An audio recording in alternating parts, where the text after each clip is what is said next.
The room is golden. 300 guests in tailored suits and cocktail dresses, champagne flutes angled at the precise tilt that says, "I have always been here." A 40-foot LED screen pulses with the words Kemp Premier Group in silver lettering, and standing beneath it, wireless mic clipped to his lapel, teeth catching every light in the room, is Darnell Kemp. His voice fills the ballroom the way cologne fills an elevator. Beside him, in a midnight blue dress with her hand resting on his arm, is Renee. Her smile is wide, practiced, and aimed at everyone and no one. She has arrived. 2 miles east, in a garage on Ridgewood Avenue, a man named Solomon Tate wipes engine grease from his hands with a shop rag. His phone sits on the steel workbench. The screen is still lit.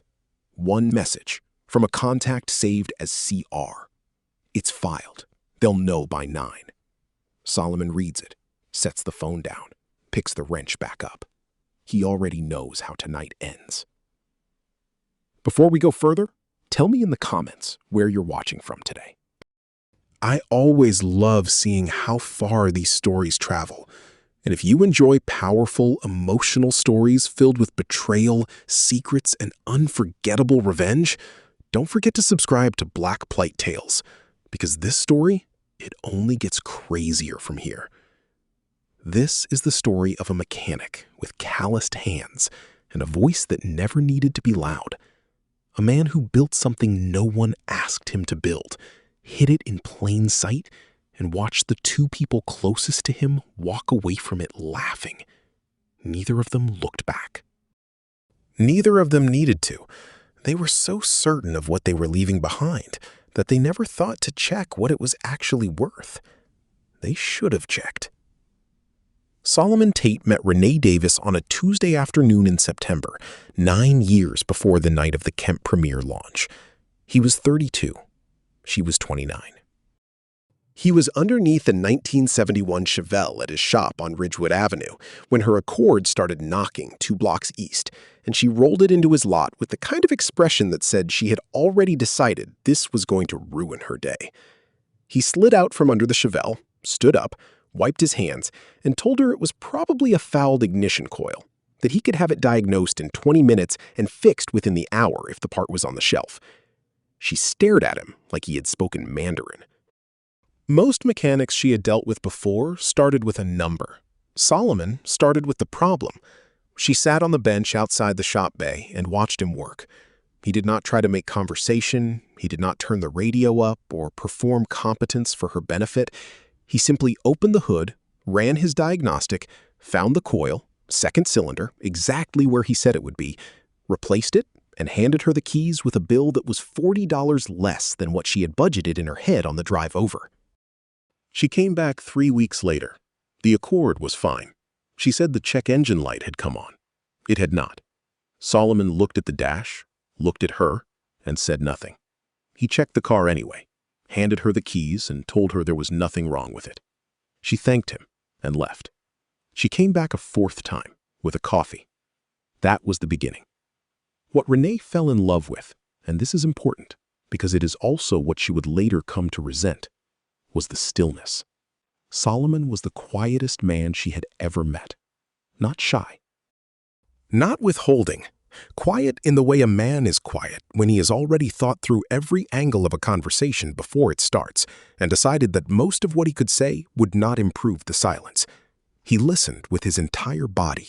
He remembered what she said 3 weeks after she said it. He drove a 2009 Ford F-150 with 180,000 miles on it, and when she asked him why he did not buy something newer, he told her the truck still ran and he did not see the point. She thought that was charming. For a while. They married 14 months later. Small ceremony. His mother, her sister, a few friends from the neighborhood. Curtis Reed standing beside Solomon in a suit that did not quite fit because Curtis had gained weight since college and refused to acknowledge it. The reception was in the lot behind the garage. String lights, a folding table with a cake from the bakery on 9th. Solomon danced with Renee under those lights to a song she had picked, and he held her with the kind of care that a man holds something he has already decided he will protect for the rest of his life. Nyla arrived 2 years later, 6 pounds, 11 ounces. Solomon held her in the hospital room and did not say a word for 9 full minutes. Renee watched him and saw something shift behind his eyes. Not joy, exactly, but a kind of settling, as if every decision he had ever made had just been retroactively justified by the weight of this child in his hands. He was a good father. He was a steady husband. He drove the same truck, wore the same boots, left for the shop at 6:15 every morning, and came home by 6:30 every evening, smelling like motor oil and the cheap soap from the industrial dispenser mounted to the shop wall. He was ordinary in every way that was visible. What was not visible was what happened after 9 o'clock. For 3 years, beginning the year before Nyla was born and continuing through her 2nd birthday, Solomon Tate sat at the steel workbench in his garage after closing and wrote code. Not the kind of code that builds websites or designs apps. Diagnostic code. Predictive failure algorithms for commercial vehicle fleets. He had spent 11 years under the hoods of trucks, vans, delivery vehicles, and long-haul rigs. And in that time, he had noticed something that no software platform on the market had yet codified. There were patterns in the way commercial engines failed. Subtle, compound, multivariable patterns that showed up weeks before the breakdown occurred. Patterns that a trained ear could catch at 50,000 miles, and that a well-written algorithm could catch at 10,000. He built the algorithm in Python. He tested it on the fleet accounts he already serviced, 2 regional delivery companies and a municipal bus contract.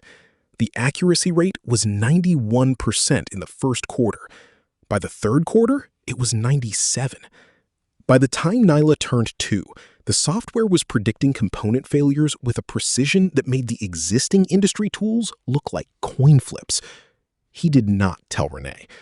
Not because he was hiding something, because he did not know yet if it was something. He was a mechanic who had written some code. That was all it was to him, until Curtis, who had left his law firm 2 years earlier to start a small investment advisory, sat down at the workbench one night, looked at the data outputs, and said, "Saul, do you know what this is worth?" Solomon said he did not. Curtis said, "I need to make some calls." 6 months later, a Fortune 500 fleet management conglomerate called Ridgeline Systems offered Solomon Tate $34 million for the patent, the source code, and exclusive licensing rights to the predictive maintenance platform he had built on a steel workbench in a garage on Ridgewood Avenue. The negotiation took 11 weeks. Solomon never attended a meeting. Curtis handled everything.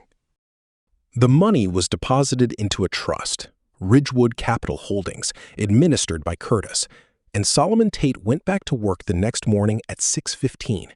Same boots, same truck, same soap. He did not tell Renee. This is the part of the story where most people ask, why? Why would a man hide $34 million from his wife? Was it distrust? Was it strategy? Was it cruelty? It was none of those things. It was simpler than that, and more painful. Solomon Tate had grown up watching his father, a plumber in Decatur with hands like catcher's mitts, lose his second wife the year he started making real money. The woman who had loved him in the duplex did not survive the transition to the 4-bedroom. She did not leave because the money changed him. She left because the money changed her, and she could not live with the version of herself it had created. Solomon's father told him once, sitting on the porch with a warm beer and a face that looked like it had been rained on from the inside, "The money didn't break us. It just showed me who she was when she didn't have to pretend anymore." Solomon did not want to find out who Renee was. He wanted to believe she was the woman who brought coffee to a mechanic shop on a Tuesday because she liked the way he handed back her keys. He wanted that to be the truth. So he buried the money and kept the grease under his fingernails and waited. He was waiting to see if she would stay. Darnell Kemp arrived in their lives the way most damage arrives, gradually and dressed well. He was the CEO of Kemp Logistics Group, a mid-sized supply chain company with regional contracts, a flashy downtown office, and the kind of LinkedIn presence that used the word visionary without irony. He drove a matte black Range Rover. He wore Tom Ford. He laughed in a way that filled rooms and emptied them of subtlety. He and Renee met at a fundraiser for Nyla's school. Renee was on the planning committee. Darnell was a donor. Not a major one, but the kind who made sure his name was on the program and his handshake was photographed. He told Renee she had excellent taste in event design. She told him she had done it all herself. That was the first lie. She had done it with 3 other mothers, but it was the first one that mattered, because it was the first time she performed a version of herself for someone other than Solomon, and it worked. Darnell began attending events she organized. Then dinners she coordinated. Then he was in her phone, and the texts came at hours that were not quite wrong, but were not quite right either. 10:15 at night, 6:40 in the morning. The gray hours where intention hides behind plausibility. Solomon noticed. He did not say anything, not because he was passive, because he was watching. Because he had spent his entire adult life diagnosing systems, mechanical, financial, human, and he could see the pattern forming the same way he could hear a failing alternator 3 weeks before it seized. The frequency was changing. The intervals were shortening. The failure was coming. What changed in Renee was not sudden. It was erosive. She began looking at the garage the way someone looks at a room they have already mentally packed up. She stopped asking Solomon about his day. She started making comments, not cruel ones, not yet, about what other people's husbands did for a living. Small observations, careful ones. Did you know that Terrence just made partner at his firm? Or Diane's husband got them a house in Kenilworth. Delivered with the light, neutral tone of a woman who was building a case she had not yet decided to file. She started dressing differently, not for Solomon. The perfume she wore to school functions was not the perfume she wore at home. Solomon noticed. He said nothing. He handed her the keys to the Accord after an oil change on a Thursday evening, and she thanked him without looking up from her phone. The dinner party happened on a Saturday in March. Darnell hosted it. 12 people, all connected to Kemp Logistics, investors, a regional director, 2 clients, and their wives. Renee was there as Darnell's guest. Solomon was invited as Renee's husband. He wore a clean button-down and his good boots. He shook hands with people who scanned his clothes the way a metal detector scans luggage, quickly, looking for something worth flagging, finding nothing. They sat around a long table in Darnell's dining room, 12-foot ceilings, a statement chandelier, wine that someone mentioned was from a specific vineyard in Napa, as if the grapes had gone to Yale. Solomon sat at the end of the table. He ate quietly. He answered questions with 4 words or fewer. One of Darnell's investors asked him what he did for a living. Solomon said, "I fix cars." The man nodded, the way people nod when they have already lost interest in the next sentence. The conversation moved on. Solomon watched it move. It was after the main course, lamb, plated in a way that prioritized geometry over flavor, when Darnell made a comment about self-made success. He was talking about his company, his trajectory, the way he had built Kemp Logistics from a single contract to a $40 million operation. His voice carried the particular bass note of a man who has never been corrected by someone he respects. He looked at Solomon across the table and said, with a smile that was technically friendly, "Not everyone's built for this kind of pressure. No offense, Saul.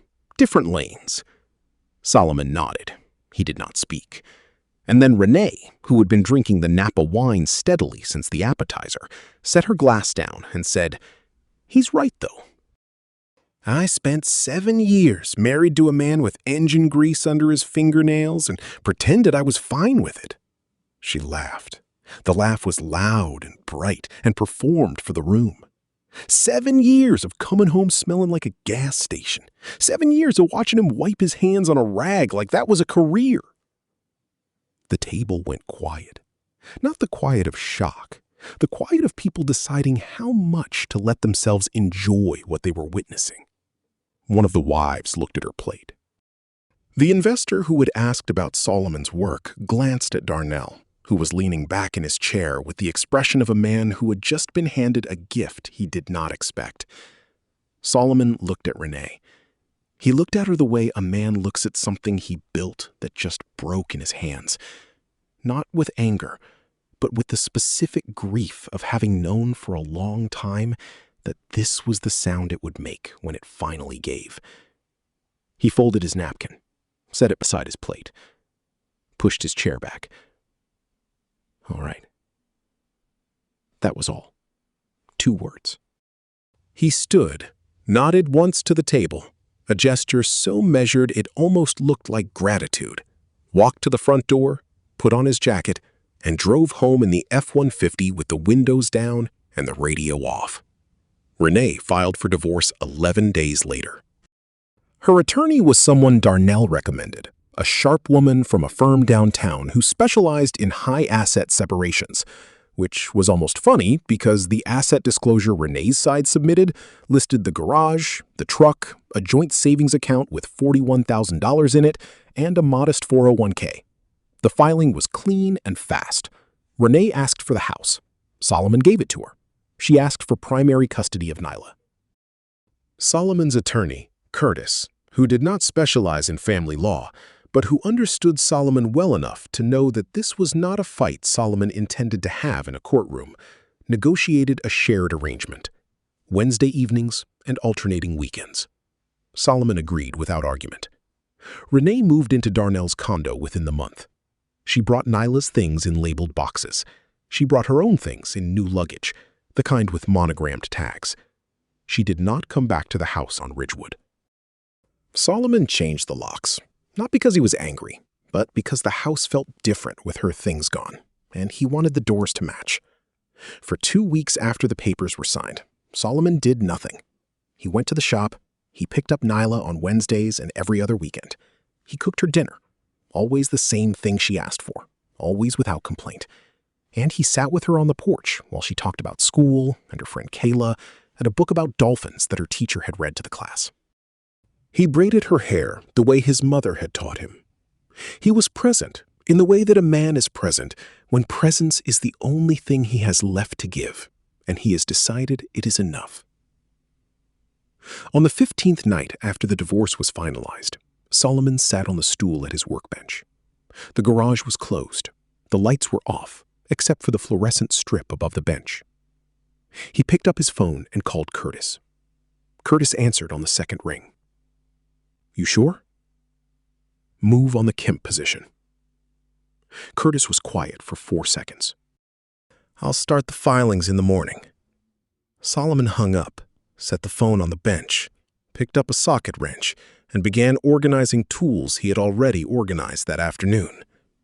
Here is what happened next, and it happened with the kind of precision that only a man who has spent 15 years diagnosing systems can execute. 18 months earlier, long before the dinner party, long before the divorce, long before Renee's wine glass hit the table, Curtis had identified Kemp Logistics Group as a company with a specific kind of vulnerability. It was growing, it was leveraged, and it needed bridge capital to fund an expansion into 3 new regional markets that Darnell had announced to his investors with the confidence of a man who assumed the money would appear because he wanted it to. The money appeared. It came through a fund called Ridgewood Capital Holdings. The fund offered Kemp Logistics a $12 million bridge facility, convertible debt, with conversion triggers tied to performance milestones that Darnell himself had set during the investor presentation: revenue targets, contract acquisition rates, margin thresholds. Darnell had set them high because he wanted to look ambitious. He signed the term sheet without reading the conversion clause twice because the money was cheap and the fund's representatives, 2 attorneys from a boutique firm Curtis had retained, were polite and forgettable. The performance milestones were not met. Not because Darnell was incompetent. He was competent in the way that a man who has always operated with borrowed tailwinds is competent. But because the regional expansion hit headwinds he had not anticipated, a fuel cost spike, a lost municipal contract, a key logistics partner who defaulted on a subcontract, ordinary turbulence, the kind of thing a company with a cash reserve survives easily and a company running on convertible debt does not. The conversion triggered automatically on a Tuesday in January, 8 weeks before the Kemp Premier rebrand gala. Curtis filed the paperwork. A shell entity called Ridgewood Holdings II, which was, on paper, 4 layers removed from the mechanic on Ridgewood Avenue, now held 51% of Kemp Logistics Group. The filing was public record. It sat in the commercial registrar's database like an unexploded device, waiting for someone to search for it. No one searched. Darnell was too busy planning the rebrand. Renee was too busy helping him choose the color palette for the new logo. Their attorneys were too busy drafting press releases. Curtis, meanwhile, moved with the unhurried efficiency of a man who has been given permission to do what he has wanted to do for months. He retained a restructuring firm. He engaged a forensic accountant to audit the books, not because he expected fraud, but because he wanted the audit on record before the board meeting that was coming. He notified the SEC of the ownership change per regulation. He prepared a proxy statement. He drafted a letter to the existing board of directors, 3 men and 1 woman who had been appointed by Darnell and who were about to learn that the man who appointed them no longer controlled the company that employed them. Every move was legal. Every move was documented. Every move had been mapped on a spreadsheet that Curtis kept in a locked drawer in his home office, updated weekly, color-coded by completion status. Solomon never asked to see the spreadsheet. He did not need to. He trusted Curtis the way he trusted a torque wrench, completely, and with the understanding that precision was the entire point. The weeks passed. Solomon worked at the shop. He picked up Nyla. He did not drive past Darnell's condo. He did not check Renee's social media. He did not do any of the things that a man in his position might be expected to do, because Solomon Tate was not a man who operated on expectation. He operated on timing, and the timing was not yet right. Renee, during those weeks, posted photographs. Darnell's arm around her waist at a restaurant, a new bracelet, a weekend in Miami that she captioned with a single word and a sun emoji. She was performing the life she had chosen, and the performance was flawless, right up until the moment it met the math. The Kemp Premier Group rebrand gala was scheduled for March 14th. Darnell had spent 4 months planning it. A ballroom at the Meridian Hotel, 300 guests, investors, press, industry contacts, local politicians who owed him favors, a 40-foot screen, a string quartet, a champagne toast at 9 o'clock sharp. He had rehearsed his speech 6 times. He had a new suit, charcoal, peak lapel, custom. He had Renee, who would stand beside him and validate, with her presence, the narrative he had constructed, that he was a man ascending. What Darnell did not have was an awareness that the company he was relaunching had been purchased out from under him 8 weeks earlier by the man whose profession his girlfriend had called a gas station. The evening began exactly the way Darnell planned it. The ballroom glowed. The guests arrived in waves. First, the mid-tier contacts, who wanted good seats. Then, the heavy hitters, who wanted to be seen arriving late. The string quartet played something tasteful and forgettable. Darnell worked the room with the precision of a man who had studied the guest list the way Solomon studied engine schematics. Names, affiliations, leverage points. He shook hands. He laughed. He placed his palm on the small of Renee's back and guided her through the crowd like she was evidence.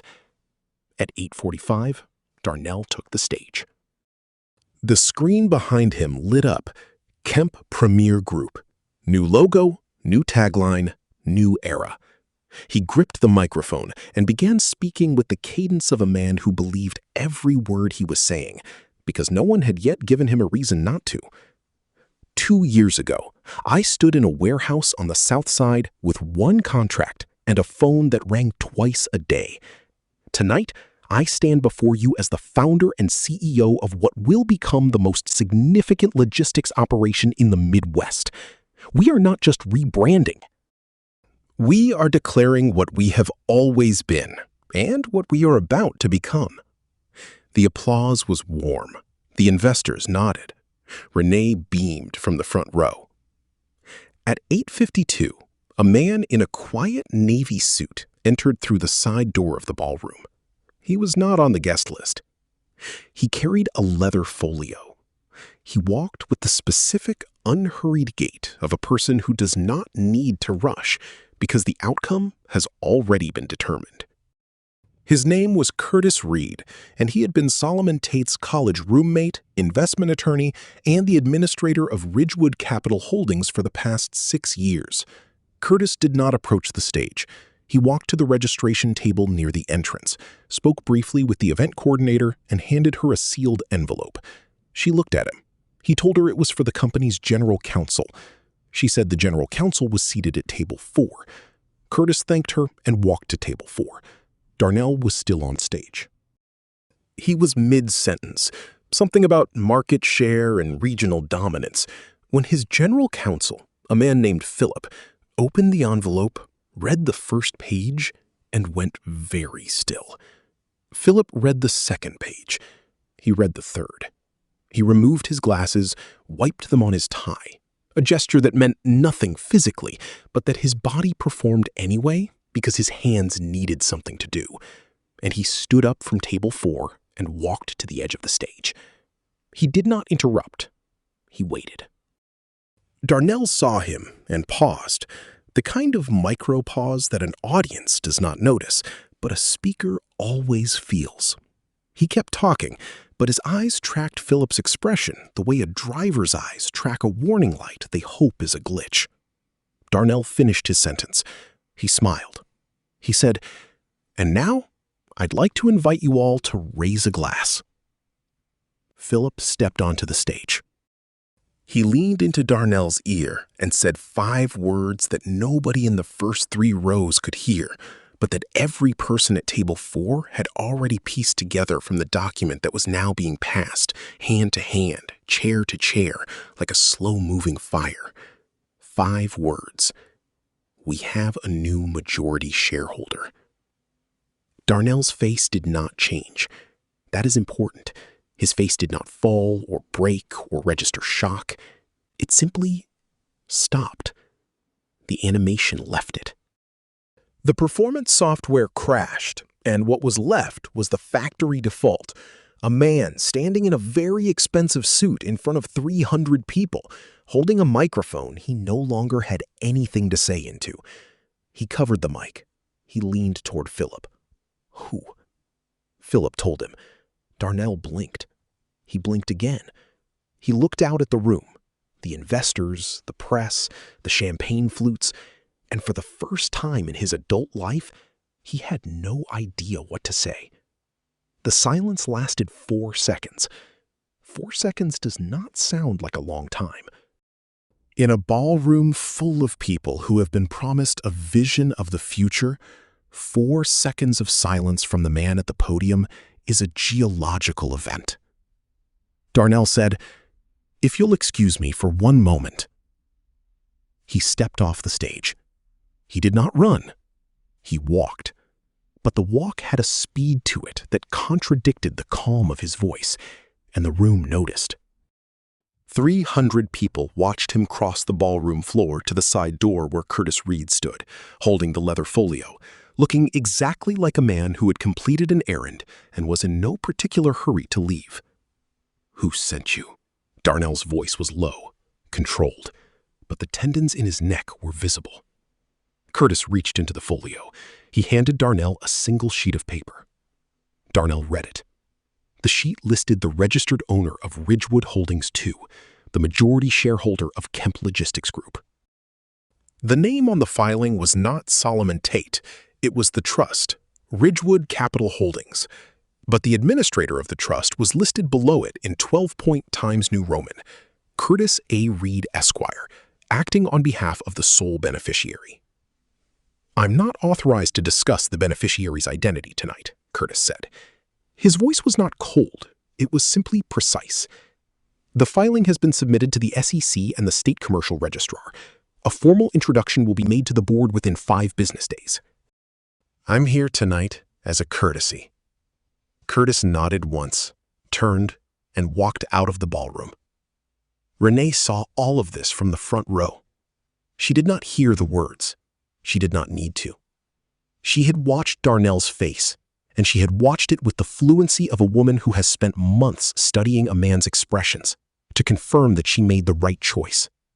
And tonight, for the first time, she could not read what she was seeing. It was not anger. It was not fear. It was the expression of a man encountering, for the first time, the possibility that the ground beneath him was not his. She stood up. She walked to Darnell. What happened? Darnell looked at her. His jaw was tight. Someone bought the company. Renee stared at him. What do you mean someone bought the company? I mean someone holds majority equity. I don't know who. He stopped. He looked at the paper again. He read the name of the trust. Ridgewood. Ridgewood. Renee saw it at the same time he did. Not the name of a company. The name of a street. A specific street. A street with a garage on it. Her mouth opened. No sound came out. Darnell looked at her. "Do you know what Ridgewood is?" She did not answer. She was already reaching for her phone. She was already scrolling to a contact she had not called in 4 months.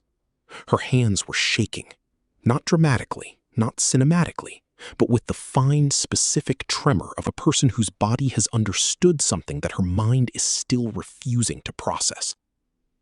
She drove to the garage. She did not call ahead. The F-150 was parked out front, same spot it had occupied for 11 years. The shop bay was closed, but the side door was unlocked, and the fluorescent strip above the workbench was on, casting its flat white light across the concrete floor. Solomon was sitting on the stool. He was cleaning a set of spark plugs with a wire brush. He looked up when she came in. He did not stand. Renee stood in the doorway. Her midnight blue dress looked wrong in the garage, too polished, too deliberate, like a magazine cover placed on a workbench. She was breathing hard, not from exertion, from the effort of holding together a version of herself that was disintegrating in real time. "Is it you?" Solomon set the spark plug down. He looked at her. "Is it you?" she said again. "Ridgewood Capital. The filing, is that yours?" He nodded. Once. The silence lasted longer than it should have. Long enough for the fluorescent light to hum. Long enough for Renee to look around the garage, the tools on the pegboard, the lift, the oil stains on the floor, the workbench where he had built a $34 million algorithm in the dark while she slept upstairs, and understand, in a single devastating panorama, the scale of what she had walked away from. "Why didn't you tell me?" Solomon looked at her. His expression was not angry. It was not triumphant. It was the expression of a man delivering a sentence he had composed a long time ago and hoped he would never have to say. "Because I needed to know if the man with the engine grease was enough." Renee's eyes filled, not with tears of sadness, with tears of recognition, the specific, unforgiving kind that come when you realize the test was always happening and you failed it while you were laughing. Solomon picked up the spark plug. He went back to cleaning it. "You can let yourself out," he said. "Lock the side door." She stood there for 11 more seconds. He did not look up. She left. The side door clicked shut behind her. The fluorescent light hummed. Solomon cleaned the spark plug until it was spotless, set it in the tray, and reached for the next one. 6 months later, the geography of all 3 lives had settled into its permanent shape. Darnell Kemp was removed as CEO of the company he founded during a board meeting he was not invited to. The new board, appointed by the majority shareholders' representative, offered him a consulting role with a title that sounded important and a salary that did not. He declined. He tried to start a new venture. The funding calls went to voicemail. The investors who had applauded him at the Meridian were polite in their emails and absent in their commitments. He moved out of the downtown office and into a co-working space on the west side, the kind with shared printers and a communal coffee maker that was always empty. His Range Rover was leased. The lease was not renewed. He drove a Nissan now. It was not matte black. Renee moved out of Darnell's condo 3 weeks after the gala, not because Darnell asked her to. He did not. Because the architecture of what she had built her new life on had been revealed as borrowed, and the people who had welcomed her into Darnell's world were already recalibrating their warmth. The dinners stopped. The invitations stopped. The friends who had appeared when Darnell was ascending disappeared when he was not. She rented a 2-bedroom apartment in a neighborhood she would not have considered a year earlier. She picked Nyla up from school. She cooked dinners she used to order. She sat at a kitchen table that was not the kitchen table she had imagined, in a life that was not the life she had planned, and she lived with the specific, unspectacular weight of a woman who had made a choice she could not undo and would not be rescued from. She was not a villain. She was a woman who had confused a man's volume for his value and a man's silence for his ceiling. She had made the calculation that millions of people make every day. She looked at what was visible and bet everything on it. She lost. Not dramatically. Not in a way that anyone would make a movie about. She lost in the quiet Tuesday afternoon way that most people lose, by being wrong about what mattered and finding out too late to correct it. Solomon drove the same truck. He opened the shop at the same time. He picked Nyla up on Wednesdays and alternating weekends, and on those evenings he braided her hair and cooked what she asked for and sat on the porch while she told him about school and her friend Kayla and a new book about the ocean that her teacher had started reading to the class. He did not buy a new house. He did not buy a new car. He did not change his phone number or his routine, or the soap in the industrial dispenser on the shop wall. Curtis managed the fund. The fund managed the company. The company operated under a new CEO, a woman named Sharon, whom Curtis had recruited from a competitor and who ran the operation with the kind of quiet efficiency that Solomon recognized and respected. Solomon was at Nyla's spring recital when the new Kemp Premier website went live under its latest leadership. He was in the second row, holding his phone in his lap to record her part. She was singing a solo, something about a river, and he did not check the notification that buzzed during the second verse. He watched his daughter. He clapped when she finished. He drove her home in the F-150 with the windows down and the radio playing low, and when she fell asleep in the back seat, he carried her inside with the same care he had held her with in the hospital room 7 years earlier, the care of a man who has decided what matters and has never needed anyone else to confirm it. He was never loud about it. He was never loud about anything. He did not post. He did not gloat. He did not call Renee to explain what she had missed or call Darnell to explain what he had lost. He simply continued. The question is not whether Solomon should have told her the truth. The question is not whether Renee deserved a warning, or whether Darnell was doomed by his own ego, or whether any of this could have gone differently if someone had just been honest earlier. The question is this: how many people in your life right now are sitting quietly at the workbench, building something you cannot see, holding something you have never asked about, and you have already decided, based on the grease under their fingernails, that they are not worth your attention? And what will it cost you when you find out you were wrong?